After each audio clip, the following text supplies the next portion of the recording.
Bismillahirrahmanirrahim. Assalamualaikum warahmatullahi wabarakatuh. Alhamdulillahi rabbil alamin. Wassalatu wassalamu ala asrafil anbiya'i wal mursalin sayyidina Muhammadin wa ala alihi wa sahbihi ajma'in, amma ba'd. Alhamdulillah segala puji bagi Allah yang senantiasa melimpahkan rahmatnya serta inayahnya dan nikmatnya kepada kita, sehingga kepada kesempatan yang ini kita masih diberi nikmat iman dan Islam. Salawat serta salam marilah kita haturkan kepada junjungan kita, pemberi syafaat kita, Nabi agung kita, yaitulah baginda Nabi Muhammad SAW, yang telah mengajarkan kita agama Islam yang benar, sehingga kita tidak terjerumus dalam murkanya Allah Subhanahu wa taala dan Rasulnya. Ma'asyiral hadirin rahimakumullah. Jika kalian ingin hidup tentram dan damai, hendaknya kalian berpegang teguh dengan ajaran baginda Rasul, mempercontoh akhlaknya dan mempraktekannya kepada kehidupan kita sehari-hari. Akhlak yang paling kita butuhkan di dalam bersosial adalah akhlak bersifat tawadu. Tawadu yaitu artinya rendah diri dan tidak congkak dan tidak sombong. Lihatlah fenomena yang terjadi di akhir-akhir ini di media, bahkan di sekitar kita. Berbagai macam tindakan kriminal yang terjadi, dari mulai percekcokan, perkelahian atau tawuran yang pada akhirnya saling membunuh. Hal itu semua kita telah lalai dan jauh dari akhlaknya baginda Rasul.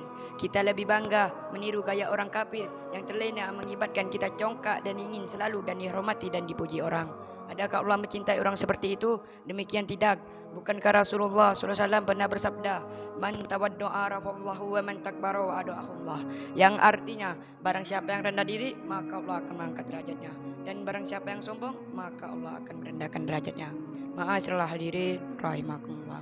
Jika kita ingin melihat sifat tawaduknya Rasul atau kepada ulama-ulama kita yang memiliki sifat tawaduk, alangkah tentramnya hidup mereka hidup di dalam naungan cintanya Allah Subhanahu wa taala dan Rasulnya, dan disukai oleh orang-orang sekitarnya. Lihatlah pula, sifat Nabi pasti berikan dua pilihan, menjadi Nabi dalam keadaan kaya atau menjadi Nabi dalam keadaan hamba sahaya. Maka beliau pun memilih menjadi Nabi dalam keadaan hamba sahaya.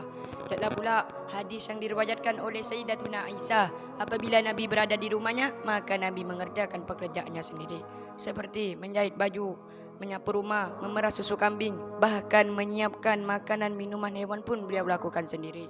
Padahal beliau adalah sebaik-baiknya pemimpin para rasul, yang mana beliau jika ingin memerintahkan para sahabat, maka para sahabat akan saling rebutan untuk membantu. Tapi beliau tidak mau, saudara. Beliau selalu rendah diri dan tidak congkak dan tidak sombong.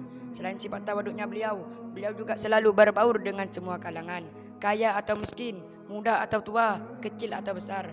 Bagaimana Allah tidak mencintai beliau? Bagaimana para sahabat tidak mencintai beliau? Bahkan orang kafir pun menyukai akhlak kepribadian beliau.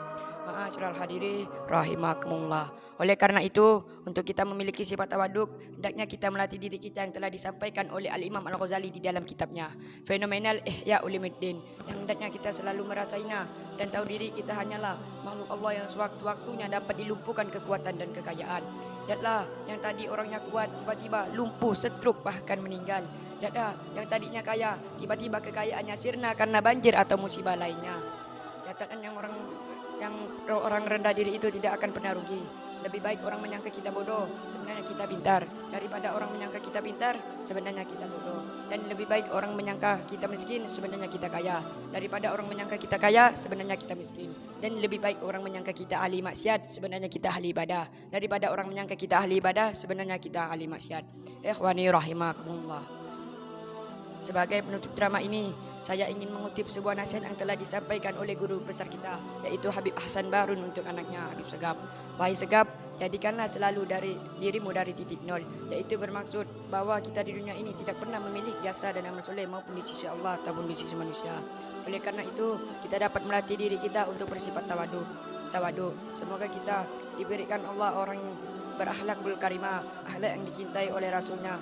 Semoga kita dimatikan dalam keadaan husnul khotimah. Amin amin ya rabbal alamin.